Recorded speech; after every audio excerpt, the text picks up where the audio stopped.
Hello, everyone. Welcome to Womenistan Talk Show. And we're really happy and super excited to have with us Kutub Kidwai with us. She's an Islamic feminist and a peace builder. Welcome, Kutub. Welcome to Womenistan. Thank you, Minas, and thank you for giving me this platform. Please tell me how your journey started, how you got into peace building and Islamic feminism. I can say that I was destined to work in this direction because by qualification, I was a flight operator, a commercial pilot, and I was working for as an apprenticeship in the Middle East airline, Oman Air, and the World Trade Center attack, which took place in 2000. That had made my, like you can say, the journey in a very different direction.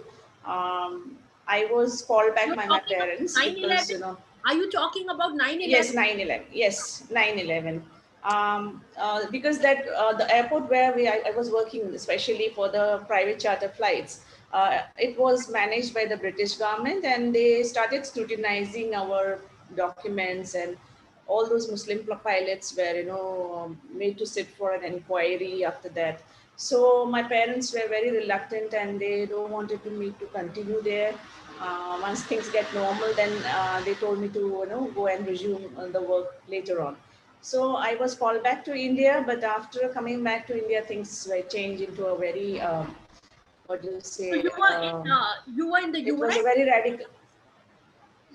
No, I was in the Middle East, Oman.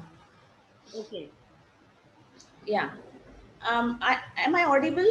It's like it's clear. My audio. Absolutely. Absolutely. My audio is clear, Minas? Yeah, all Absolutely. right. All right. Yes. And then when I came back, so my parents were like, they kept insisting on, joining something here in India rather than, going to Middle East country. And they put their foot down saying like, whatever job you want to do it here. But here the scope for, charter flights was very less, and it wasn't that what you say package attractive package we could get here. So finally my university invited me to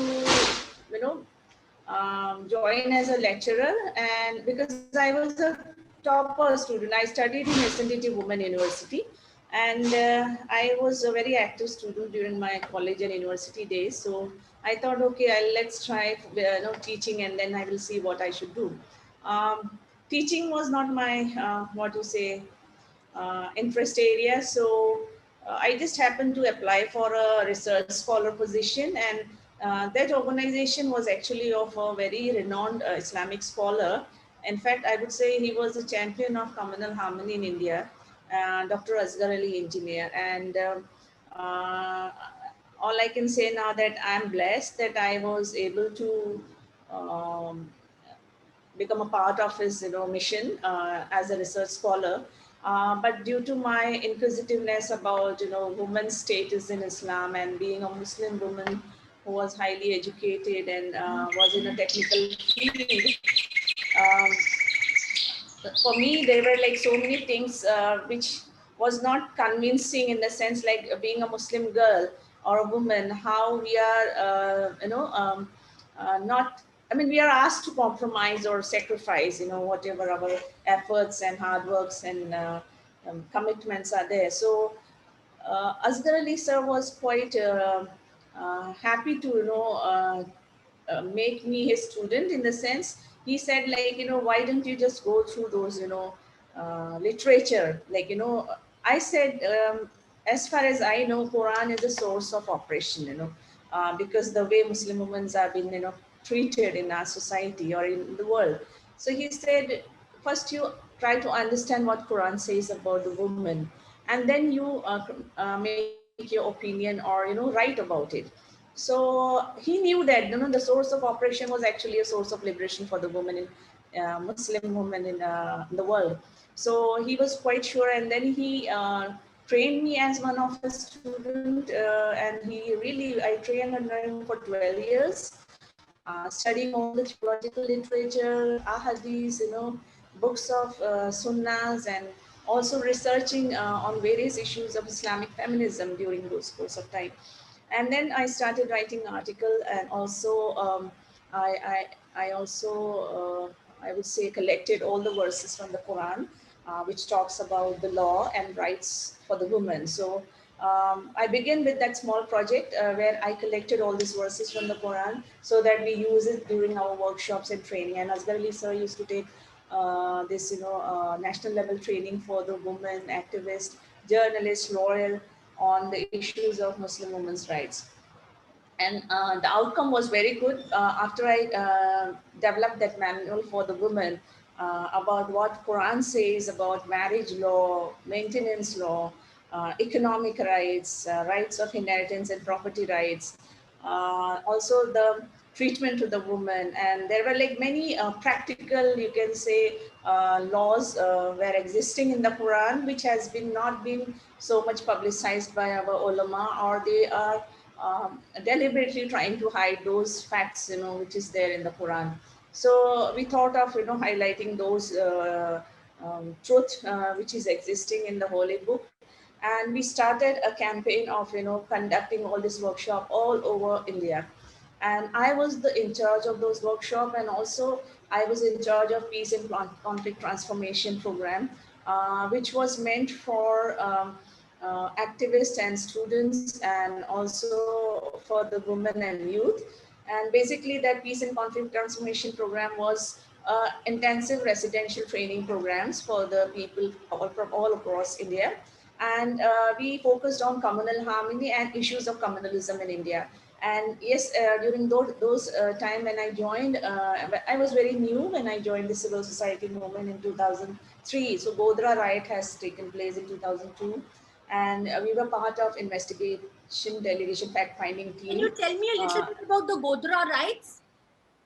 Yes, this was, it is not a riot as such, because after all this inquiry commission and many human rights watch group, when they analyzed the entire conflict, it was called a genocide. So it was meant to A wipe genocide. out a particular minority Okay. community. What did you say? It was considered a Sorry? genocide. Genocide, yeah, genocide. Okay. Because it was meant to wipe out that particular minority community, Muslim minorities in Ahmedabad and Gujarat area. And also there was a full political interest, of planning and implementing the entire, what you say, the violence, and how it has been culminated into a complete, what you say, uh, bringing people together to be very radical and to be very militant against, minority communities. So it was just not, about killing minorities, but also destroying the economic, what you say, basis in Ahmedabad and other parts of Gujarat, especially Godhra. And also it was the beginning of, creating a fear politics for the minority, because the present prime minister also said that, that is our Gujarat laboratory. We will try to, implement in other state as well what we did in Gujarat. So this is and of course Gujarat has been taken and understood as a laboratory for the communal activity. And we have been working for those, riot victims. And also we did some 200 case studies of the riots victims in Gujarat, especially in Ahmedabad city. And since then, like, I was engaged throughout, in India, whether it is Assam, Nelly riot, or in Udaipur, the riot took place. After that, there was another riot in Maharashtra. Malegaon blast happened, in the consecutive years. So we were part of all those fact-finding teams, and writing and publishing and helping, human rights group as well. So for me, it really, I completely got engrossed in this, because in one place, like, we are minority within minority, being a Muslim woman, like, Muslims are minority, but women being in the minority, a further minority. And they are like, I came to know when I was in Ahmedabad, like, the girls were stopped from going to college, and they were like, their studies were discontinued. Women were asked to wear all those, burqas and abayas, and Their family members were very strict. They were not allowing them to go out for any shopping or any complete restrictions on the women started taking place. And this I'm talking about Ahmedabad city. There was a complete polarization of the two community, like in Hindu and Muslim. Muslim community where they got polarized, Juhapura area was called as a mini Pakistan. And there was no bus facilities, no, you can say, other facilities where women or students, especially girls students who wanted to continue their study after the riot, couldn't do that, and I saw, like, there was a complete shift, from being a very During the riots, did you have women who were raped, who came across to you, who needed, moral support, and psychologically they must have been torn apart? Were there cases of rapes happening for young infants and girls or छोटी बच्चियों के साथ? मीनाज, ये बहुत ही मतलब ये बहुत ही गमज़दा ये वक्त था, उस वक्त जो था कि even we were like into trauma to listen to all this atrocities they went through, especially in Shah Alam relief camp में हम गए थे और वहाँ हमने जो उनके testimonies ली, और it was terrible. I mean, sexual violence was of very another level, where they were even got killed, their children, daughters and all. And some women became like, what do you say, they lost their mental stability after what they have gone through.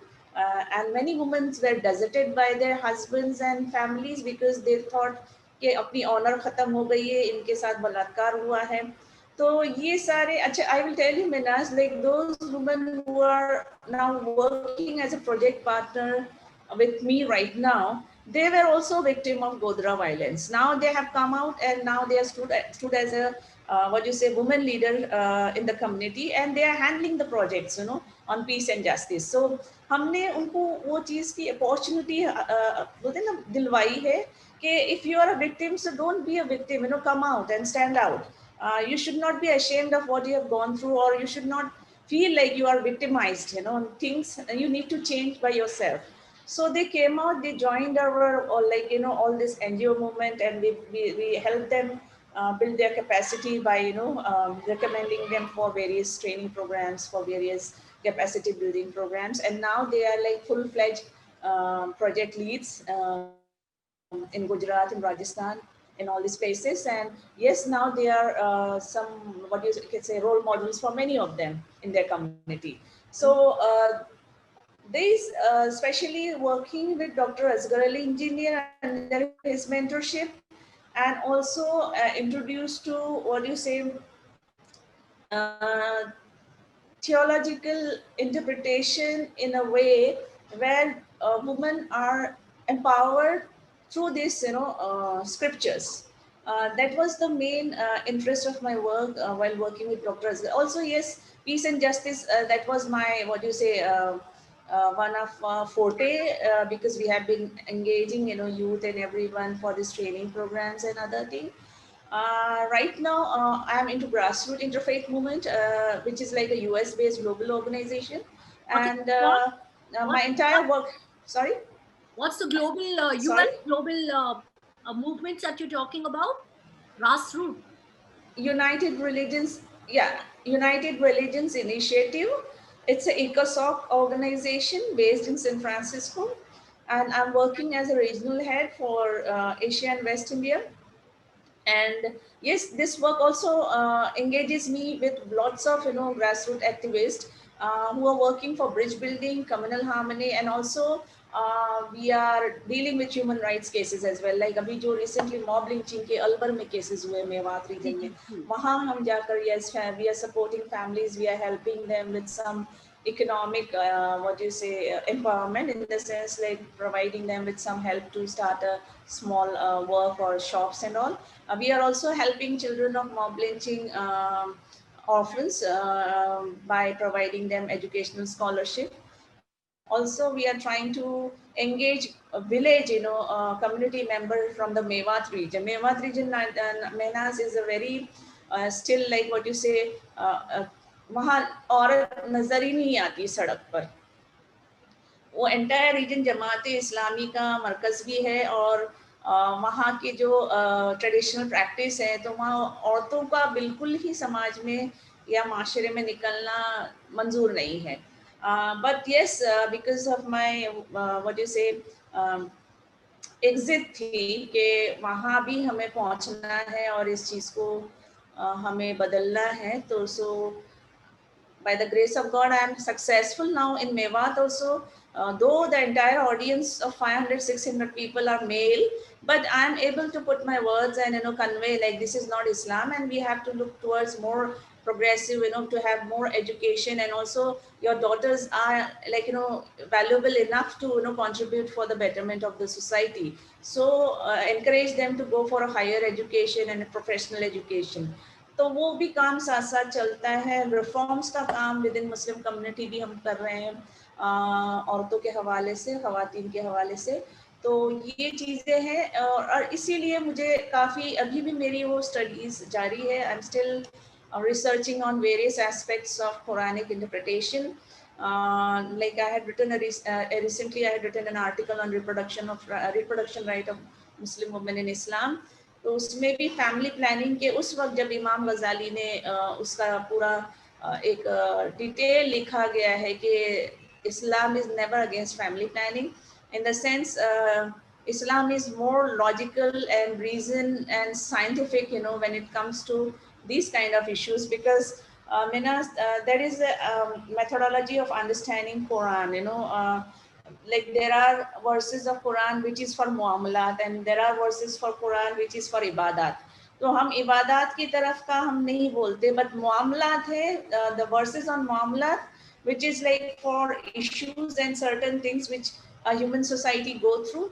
There is a clear and very direct messages, which is not ambiguous. I mean, you don't need to be a mufti or a big maulana or a alim to understand, A good tafsir is good enough to make you believe that Quran is so just, Quran is so progressive, Quran is so scientific in that sense. So my articles deals with all those verses, and also my articles has references of all those mufassirin, the earlier commentator of the Quran, who wrote about how to do how to use various natural contraceptions, I can say this was 1200 years ago. They were discussing upon their, work. So all this I highlighted in my articles, and we need to change this. We have to make a shift from all this, medieval interpretation of, our literature, and our ulama is very rigid in the sense like they know, they are aware these are things are there, but they don't want to highlight those things. So my work is especially focused on this to bring all those truths from the Islamic literature. Yeah. Wonderful. So अभी latest आप क्या कर रहे हैं कुतुब, और अभी आगे चलकर क्या काम करना है औरतों के लिए, पीस के लिए?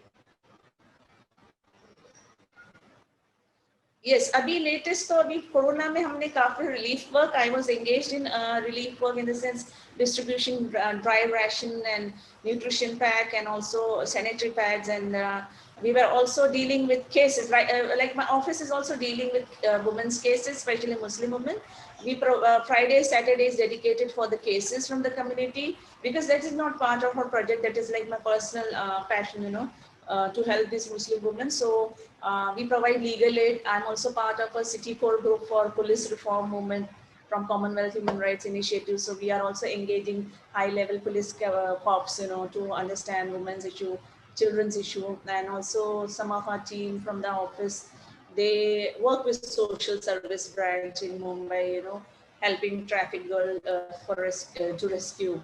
Right now during Corona, we were like engaged in food packets, ration and everything, and else, yes, with cases also, a lot of domestic violence cases, a lot of cases of second marriage, because Minas, now you see, since this government has brought the ban on triple divorce, so men are now engaged in going for a second marriage. They are not divorcing their wife anymore, but they are having this free hand, going out and getting married to another woman, and she's like, they desert their children and first wife. So we are also helping those sisters, with their cases, and Yes, in future, because my work is not limited to Mumbai or Maharashtra, I'm working at national level. In future, we want to make sure that we work for peace and justice, especially for the minorities. I want to work for Muslim, just not Muslim minorities, but any minorities, any vulnerable community. We want to help these children with education, especially after the corona, that migrant laborers, they're nowhere now, the family has completely been like, you can say displaced, and children are nowhere, their future is completely bleak. So we started helping those small schools in small kasba आप कह सकते हैं, like it's a small districts or villages. We are trying to help those schools to sustain and help these children to get enrolled in those schools. So Panipat ये हरियाणा का एक बहुत बड़ा what do you say कपड़े का industry है, handloom है काफी सारा, और वहाँ बहुत सारे लेबरर्स बिहार और यूपी के मुस्लिम लेबरर्स हैं, और वहाँ वो बच्चे 70% of those laborers are like jobless now. Their children are like completely without any school and education. So we हमारा वहाँ पर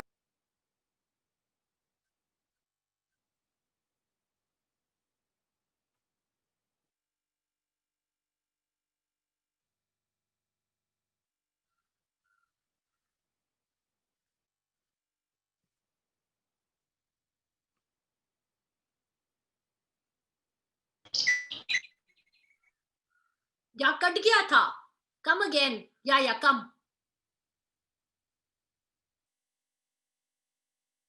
welcome again.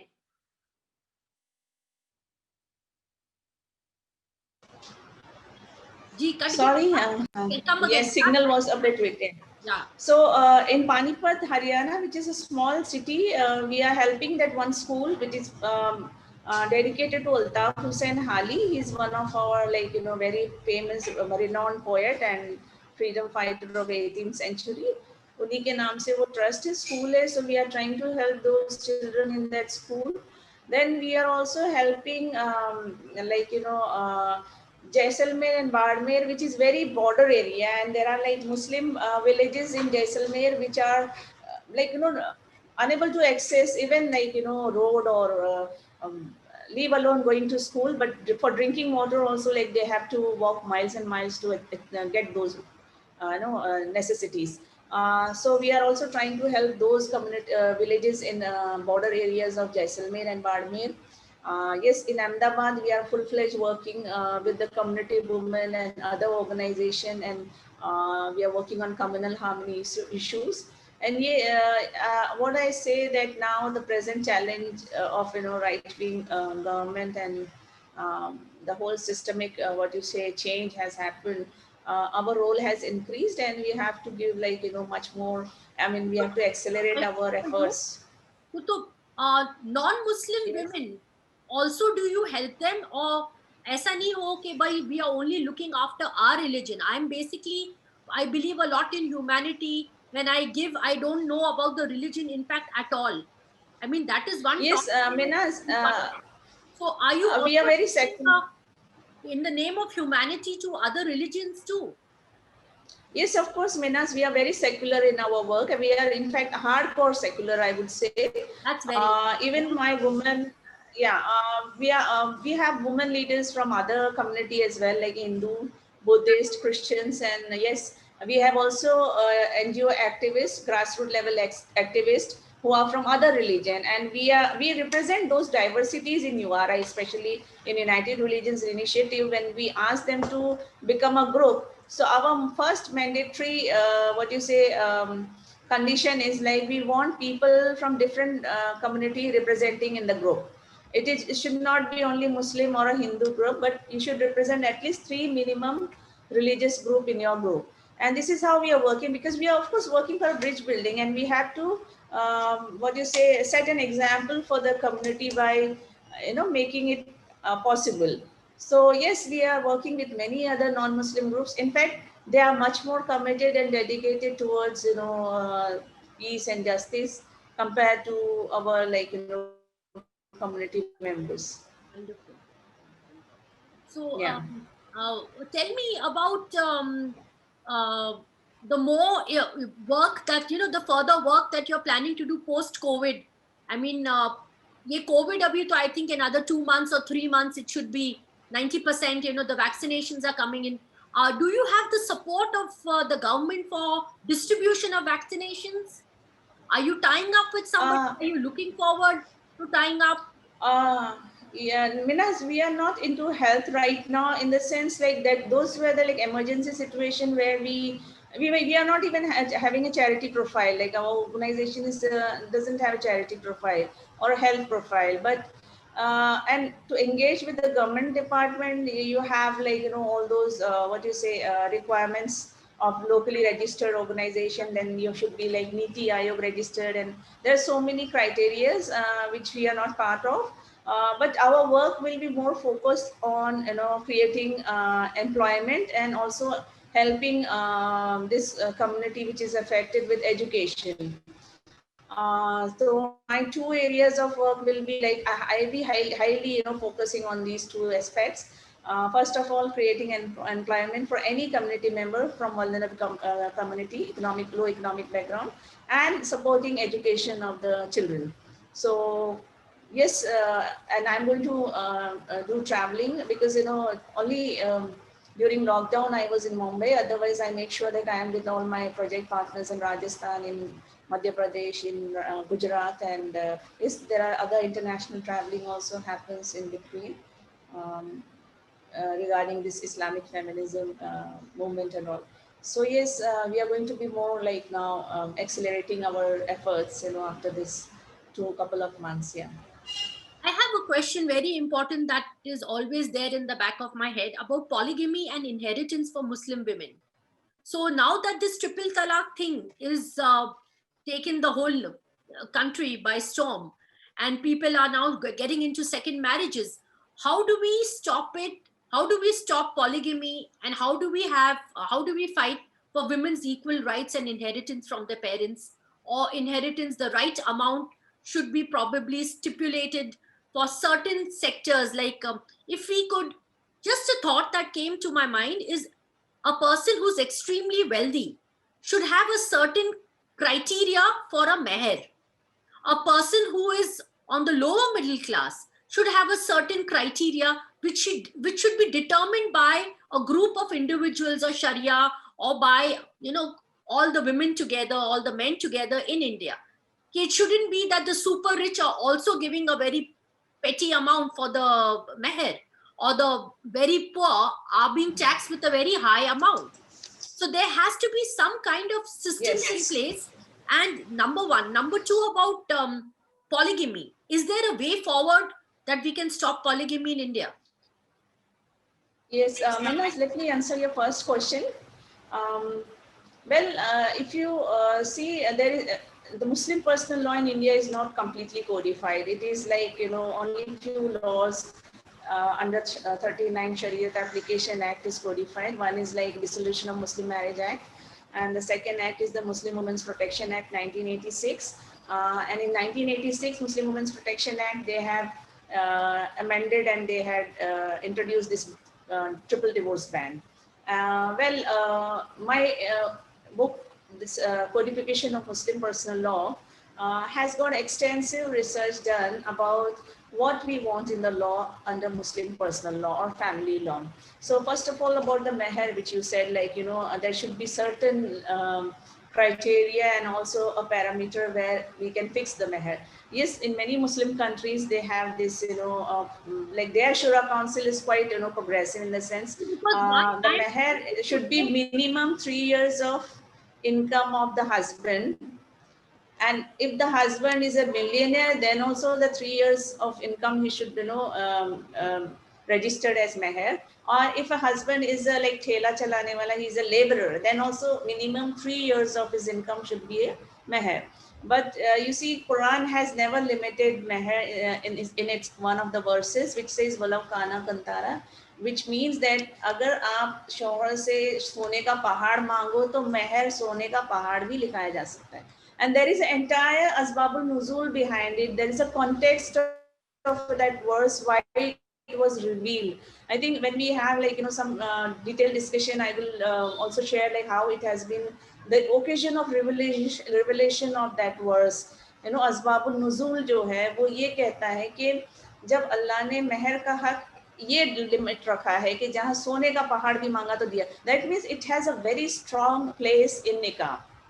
ये ऐसे वैसे नहीं कि तुम बोलते ना फॉर्मेलिटी के लिए छुट्टे हाथ में रख रहे हो, नहीं नहीं. It is a very big, what you say, rights of a woman, where he has to arrange, that amount, before getting married. इसीलिए महर मुवज्जल और मुअज्जल का दो कॉन्सेप्ट शरीयत में आया है कि एक डिफर पेमेंट है, एक आप ऑन द स्पॉट पूरा पेमेंट करते हैं. वरना ये शरीयत में ये चीज आती ही नहीं कि आपको डिफर पेमेंट के लिए वक्त दिया जाए, बिकॉज महर इतना मांगा जाता था कि हस्बैंड को वक्त लेना पड़ता था एंड देन ओनली वो निकाह मुकम्मल होता था. ठीक है, तो वो कोडिफिकेशन करना जरूरी है ये सारी चीजों की अंडर मुस्लिम पर्सनल लॉ, जो कोडिफाई नहीं किया जा रहा है, because it will strengthen the status of women in Muslim community. ठीक है, दूसरा आपने कोडिफिकेशन कैसे इसकी शुरुआत करें हम? माय मेन क्वेश्चन इज हमें उलमा के साथ भी डायलॉग करना है, हमें वो सारे स्टेक होल्डर्स के साथ हमें डायलॉग करना है and it has to be presented in the parliament. Law ministry भी एक हमने काफी बड़ा कंसल्टेशन असगर अली इंजीनियर ने उस वक्त किया था दिल्ली में, और सारे जामिया मिलिया इस्लामिया, जामिया हमदर्द, हर जगह से, इवन अलीगढ़ मुस्लिम से मुफ्तीज, जो जूरिस्प्रूडेंस के एक्सपर्ट्स थे, सभी आ गए थे, और ताहिर महमूद जैसे लॉयर्स और ये सब थे, और काफी उसका एक फ्रूटफुल आउटकम आने वाला था. लेकिन कहीं ना कहीं वो जो बोलते हैं ना गैप है बिटवीन उलमा and the civil society campaigners, वो हम नहीं कम कर पाए. एंड उलमा are very rigid in introducing.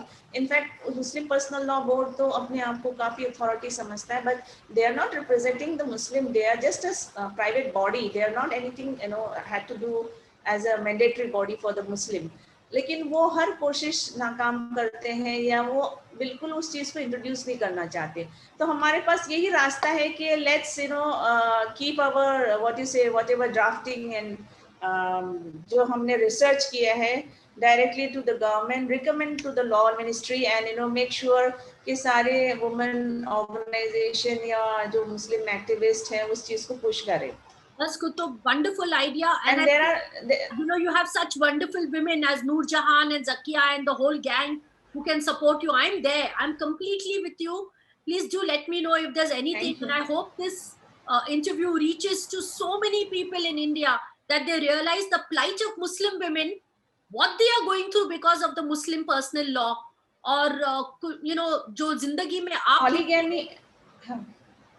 So I hope polygamy ka Minaz, let me tell you, polygamy is not at all allowed in Islamic Shariat, I would say, because in many countries it is banned and you have to seek permission from the court, to go for a second marriage, and there you have to prove that your wife is not capable to lead a marital life, or your wife is terminally ill, or she is suffering for certain diseases where she cannot be having a normal relationship. So he has to medically prove that, and the reason behind that second marriage, which court accepts or allow you to, that means you should not desert your ailing wife. You should take care of that first wife and also marry a second woman so that you lead a normal life. There is a whole intention behind that. But I have a quick question. Nikah nama jo hota hai, what I have got from Zakia and Noor Jahan, in that one of the questions that we can, while before signing the nikah, the girl can say that he is not permitted for a second marriage. Am I right? Yes. At that clause. Yes. So the women should know about this clause that he is not permissible, and the women should know nikah ke waqt ye ek option औरतों के पास है which they can use, saying that he is not permitted for a second marriage without my consent. Am I right? Yes. Yeah, it is correct. And there are like nikah namas, if you see, of Muslim countries, it's a huge file. There are a lot of terms and conditions from both boy and the girl, and even if you see my nikah nama, because इसमें भी तलाक-ए-तफवीज का option दिया गया है कि in case my husband violate the terms and condition which is there in the nikah, then he will delegate his right to divorce to me. I mean, I will divorce him and I will get all the whatever rights, as a divorcee. So he cannot even go for a second marriage without the permission of the first wife. But before that, I want to tell you, Minaz, Quran completely restricts polygamy. सूरह निसा की 2 और 3 आयत में तो ये कही गई है कि आप 1, 2, 3, 4 से शादी करें, बट वो वॉर के कॉन्टेक्स्ट में आया था. लेकिन सूरह निसा की अगर आप 129वीं आयत पढ़ेंगे ना, तो वो साफ कहता है कुरान के आप चाहोगे तो भी इंसाफ नहीं कर पाओगे, मतलब बीवियों के बीच, तो पहली को लटकता हुआ ना छोड़ो. कुरान के वाज़े अल्फाज हैं. So that means Quran is like, Allah knows men will never do justice, when it comes to love or taking care of all the women altogether. So तुम ये लायक ही नहीं हो, तुम काबिल ही नहीं हो, तो पहली को लटकता हुआ ना छोड़ो. कुरान जब इतना वाज़े लिखता है और फिर ये कहते हैं कि रसूल की सुन्नत है, ये है, वो है. रसूल की सुन्नत में तो बहुत कुछ शामिल है, वो सारे एक्सेप्ट नहीं किए जाते सिवाय ये 4 शादियों के. तो yes, ban भी किया जा सकता है. Whatever suits them, they take it. What doesn't suit them, they say it doesn't suit us. So what is convenient for them, for their benefit, they take that. बिल्कुल. And nikah is also a completely wrong practice which we are doing in India. Completely अगर आप इसको Islamic Shariat parameter में देखें, we are not having that right way of doing nikah. Actually, it's the girl who proposes for a boy, and boy has to do the qabul. I mean, ijab लड़की की तरफ से जाता है. And why Islam allow girls first to make a choice and also put up their terms and condition and also to decide their meher. ये सब लड़की जब पेशकश रखती है तब लड़का कबूल करेगा तो निकाह होता है. हमारे यहाँ तो ये रिवाज कर दिया है कि भाई हम लड़की वाले हम क्या रिश्ता मांगने जाए, ये तो बुरी बात है, नाक कटने वाली बात है. हमारे लड़की का रिश्ता घर आना चाहिए. एंड वो घर लड़के के ऊपर पूरा उन लोगों ने प्रिविलेज दे दिया है कि वो सोचेगा क्या देना है क्या नहीं देना है. इस तरह से it's completely wrong. ijab and kabul is like it's girl who initiate the proposal and she decide whether he is capable of giving that much mahr or not. He is capable of that pocket money, a monthly pocket money or not. Whether he is capable of looking after her health and beauty or not. All these things are discussed and then finally the nikah proposal के लिए जाता है. तो ये कहाँ यहाँ हो रहा है. हमारे बच्चों से तो पूछा, उनको तो पता ही नहीं होता कि किससे निकाह कर रहे हैं, या वो फैमिली बिजनेस हो गया है कि भाई 2 फैमिली मिल रहे हैं, 2 रिश्तेदार मिलेंगे. This is completely against the contractual nature of Muslim nikah. Like Quran में कहा गया ये मीसा के गलीजा है. कुरान में ये नहीं कहा गया कि 7 आसमान में होता है निकाह और आप डिसाइड होता है और आप कर रहे होते हो. ये हमारा हिंदू सिस्टम का तरह नहीं है कि आप 7 जन्मों के लिए हो गए. इस्लाम में निकाह is a very contractual thing. आपको मीसा के गलीजा, इट्स अ पायस कॉवेनेंट, ठीक है. और मीसा के गलीजा तो it comes under contract act. Company act में कॉन्ट्रैक्ट क्या रहता है कि आप फिजिकली मेंटली साउंड रहे तो कॉन्ट्रैक्ट में आप बैठ सकते. कई बार तो मेंटली अनस्टेबल बंदे से भी निकाह करवा देते, लड़कियों की हैंडीकैप से भी निकाह करवा देते हैं जायदाद के लिए, किसी चीज़ के लिए ऐसे.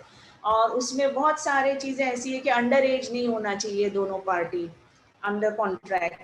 हमारे यहाँ अंडर एज निकाह भी हो रहे हैं, बच्चियों के 13-14 साल में भी कर रहे हैं. तो बहुत सारी चीज़ें हम इस्लाम के बिरखिलाफ कर रहे हैं. और ये चीज हम ये नहीं सोच रहे हैं कि इसमें हमने सुन्नत और शरीयत सब. I mean, with your connections, with all your government support and with all your connections with UN and with San Francisco और इंडिया के अंदर और आपके जो पूरा ग्रुप है लेडीज का, ये मुस्लिम पर्सनल लॉ का आप रद्द करवाएं कैसे करके भी आप आगे चले. I am with you. My viewers are also hearing this. And if there's any way going forward in the future, आपकी बहुत अच्छी नीयत है. इंशाल्लाह अल्लाह आपको नीयत में बरकत अता फरमाए, आपके काम में और बरकत दे. आमीन सुम्मा आमीन. और विमेनिस्तान टॉक शो पे आपका आने का बहुत बहुत शुक्रिया.